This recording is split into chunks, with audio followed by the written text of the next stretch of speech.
Hey everyone, it's me, the Otaku Fangirl, here to review episode 4 of Renai Boukun, or Love Tyrant, and the end of this episode made me very uncomfortable to watch that. I mean, it wasn't that bad, but it was just like, okay, anime, there goes the sexy character. Oh, boy. So, the beginning of this episode focused on the blonde-haired girl. I think, if I remember correctly, her name was Yuzu, and her little bit of past how she fell in love with her sister, which is still weird. Yeah, there was this pink-haired girl, which is important later, who was throwing this doll into this fountain. Apparently there was piranhas in it, too, and I was like, okay.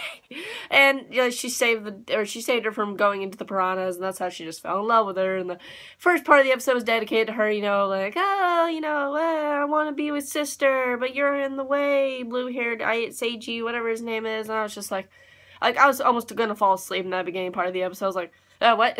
Like, I was like, oh, okay, whatever, I don't really care. And then this second part of the episode was where it got a little bit more interesting, as they actually focused on, you know, just getting someone's request. You know, this girl came up to them named Shikimi, and she was like, oh, there's someone I'm in love with, I need help, blah, blah, blah. And, you know, you look at her and you're like, she kind of looks like that girl from the previous episode with the pink hair, right?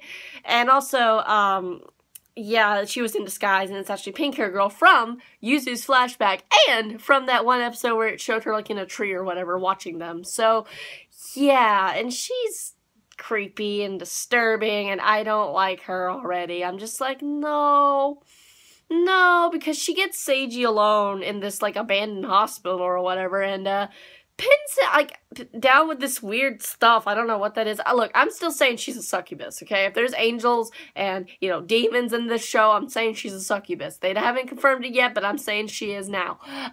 So, yeah, and she starts hammering into him this nail into his hand. I'm like, ah, and, like, the subtle, you know, sexual tension there. It's like, oh, boy, oh, no, she's a sadist, and oh gosh, I'm just sitting there watching this like, oh, here we go. Honestly, this show is kind of going downhill from here. It's kind of getting on my nerves a little bit. Like, I'm falling asleep, I'm getting bored of this show, and then there's this part where I'm just like, yeah, it's interesting, but at the same time, I'm like, yeah, okay, cool, I don't know, there's something about it. Like, this show started off really great, now we're here, episode 4, and I'm kind of like, getting a little tired of it. Honestly, I don't know if I can last much longer with this show. If it doesn't start getting more funny than this, honestly, I think I might drop it, because it's just getting to a point where it's just like, oh, what? Like, you know, you're falling asleep. Like, I don't know if that's just me, but it's really what I feel like right now. Like, I'm gonna fall asleep watching the next episode. I don't know.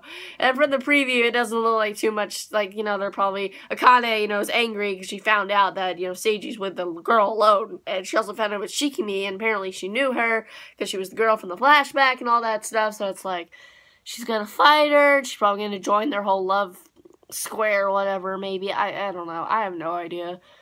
I'm just getting tired of this show. I really am. I hope it's gonna get a little bit better, because, like, the first episode was so good, but everything after that was kind of so, like, I want it to get good again, you know? Like, I want it to be funny again.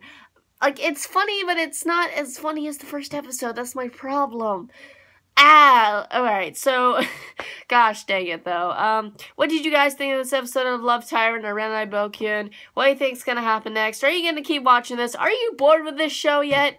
Are you really? Because I'd like to know. Or do you think it's, like, the best comedy of the season? Honestly, the first episode was, but now it's kind of like sleep material. So, anyway, I'll see you guys in whatever I review next. Bye!